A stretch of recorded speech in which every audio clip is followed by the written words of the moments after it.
Assalamualaikum warahmatullahi wabarakatuh, kawan-kawan mahasiswa semua. Kesempatan kali ini kita akan membahas tentang ekonomi pembangunan, yang dimana ekonomi pembangunan ini akan kita versuskan, akan kita bandingkan dengan pertumbuhan ekonomi. Baik, langsung saja. Dalam ekonomi pembangunan ini, teori utama kita adalah ekonomi pembangunan. Ekonomi pembangunan ini dibahas, difokuskan kepada negara-negara berkembang seperti negara kita Indonesia. Karena pertumbuhan ekonomi itu pun walaupun di negara berkembang difokuskan juga, tapi itu lebih disarankan kepada negara-negara maju. Ya, oke, langsung kita bahas saja. Ekonomi pembangunan ini kalau ingin dibandingkan dengan pertumbuhan ekonomi, apa bedanya? Kalau di ekonomi pembangunan ini difokuskan terhadap proses bagaimana maksudnya? Proses di mana kira-kira dalam masyarakat itu supaya gimana caranya suatu negara itu bangkit, gimana caranya supaya suatu negara itu tumbuh, bagaimana caranya supaya suatu negara itu maju, tapi kemajuan itu berasal dari masyarakatnya, begitu. Jadi kalau umpamanya negara itu negara maju, berarti kemiskinan tinggal sedikit lagi, pengangguran tinggal sedikit lagi. Nih, ekonomi pembangunan ini fokus kepada proses. Proses apa maksudnya? Bagaimana caranya supaya ilmu dan pengetahuan masyarakat itu semakin membaik? Semuanya masyarakat tanpa terkecuali. Bagaimana caranya supaya keterampilan masyarakat itu semakin banyak? Bagaimana caranya supaya kemampuan masyarakat itu supaya semakin bagus? Difokuskan kepada masyarakat. Bagaimana caranya mendapatkan yang tiga ini? Itu berarti pemerintah itu mesti membutuhkan dana besar untuk membuat pelatihan-pelatihan, yang dimana di pertumbuhan ekonomi itu tidak didapatkan. Kalau di ekonomi pembangunan itu fokus kepada proses, di pertumbuhan ekonomi itu fokus terhadap target. Karena dalam standar ilmu ekonominya, pertumbuhan ekonomi itu standarnya 5%. Kalau umpamanya pengalamannya kita contohkan kepada negara kita Indonesia, pemerintah itu hanya sekarang bersusah payah bagaimana caranya angka 5% itu tetap ada, tidak turun menjadi 4,7%, 4,5%. Kalau seumpamanya mendapatkan di atas angka 5% itu rasanya untuk keadaan kita sekarang masih sulit. Apalagi sekarang kita lagi membangun infrastruktur, yang dimana kita menambah utang untuk mempertahankan 5% itu saja rasanya sudah berhasil rasanya. Itu tidak turun. Karena pertumbuhan ekonomi itu seperti ini. Kalau secara sehari-harinya bisa kita katakan, kalau seumpamanya pemerintah itu memfokuskan perekonomian negaranya terhadap pembangunan ekonomi atau membangun ekonominya, maka kita akan bisa melihat di setiap daerah-daerah, di setiap provinsi-provinsi, di setiap kabupaten-kabupaten itu banyak pelatihan-pelatihan yang didatangkan dari pemerintah, apakah dari Kementerian Perindustrian, apakah dari Kementerian Pariwisata, segala macam. Banyak instansi pemerintah yang bisa membangun keterampilan ataupun kemampuan masyarakat. Kalau umpamanya kita lihat di daerah-daerah, di wilayah-wilayah itu tidak ada pelatihan-pelatihan yang didatangkan oleh pemerintah, berarti kemungkinan besarnya pemerintah itu memfokuskan diri terhadap pertumbuhan ekonomi, bukan terhadap pembangunan ekonomi.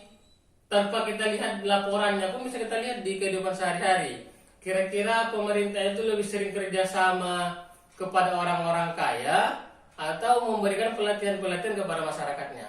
Bagaimana cara maksudnya kerjasama dengan orang-orang kaya? Begini, pemerintah ingin membuat tempat-tempat wisata banyak, yang dimana nanti setelah dari tempat-tempat wisata itu akan banyak orang-orang yang ekonominya menengah ke bawah pun datang beramai-ramai, yang dimana nanti seolah-olah menunjukkan kalau perekonomian masyarakat itu sudah baik-baik saja. Kalau miskin itu, rakyat miskin itu semakin lama semakin menipis.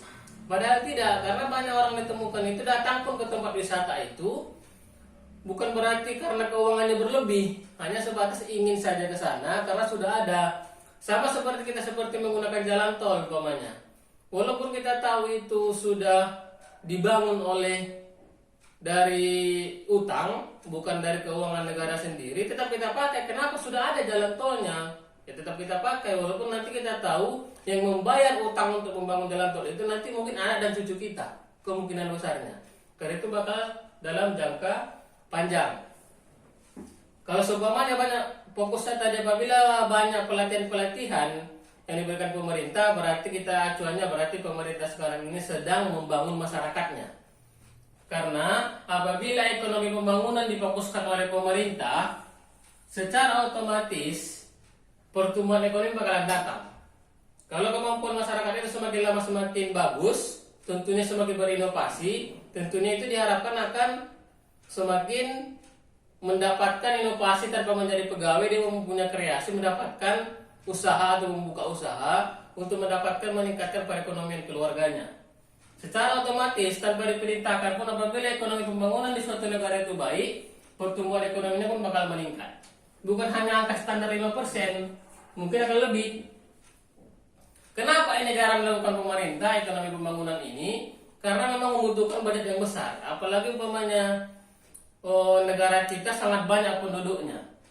Ekonomi pembangunan itu sangat sulit untuk sukses apabila memang ada lonjakan penduduk yang sangat banyak. Kita bisa menentukan keberhasilan ekonomi pembangunan di suatu negara itu apabila angka penganggurannya semakin lama semakin berkurang menuju selesai. Apabila angka kemiskinannya semakin lama semakin berkurang. Apabila seperti itu angka statistiknya, berarti itu akan menyukseskan ekonomi pembangunan. Apabila tidak, satu-satunya cara pertumbuhan ekonomi lah, daripada keduanya tidak dapat, mendingan dipilih salah satu, pertumbuhan ekonomi. Karena secara angka pun, secara fisik dan secara angka lebih cepat mendapatkan pertumbuhan ekonomi dibandingkan menyukseskan ekonomi pembangunan. Seperti yang tadi, karena ekonomi pembangunan itu mau tidak mau mesti membutuhkan dana yang banyak untuk melatih masyarakatnya.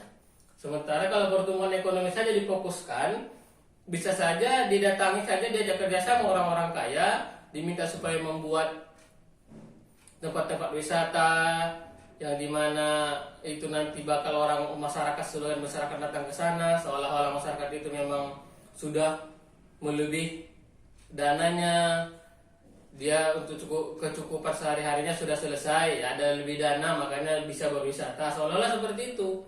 Sekarang ini lagi viralnya pemerintah sedang menurunkan harga-harga mobil, sedang mengurangi atau men0%kan PPNBM, pajak untuk barang-barang mewah, yang dimana walaupun mobil itu terkesan barang-barang mewah, dinolkan pajaknya, pajak barang-barang mewahnya, seolah-olah itu akan nanti menurunkan harga mobilnya, yang dimana nanti masyarakat itu kan tertarik walaupun kredit.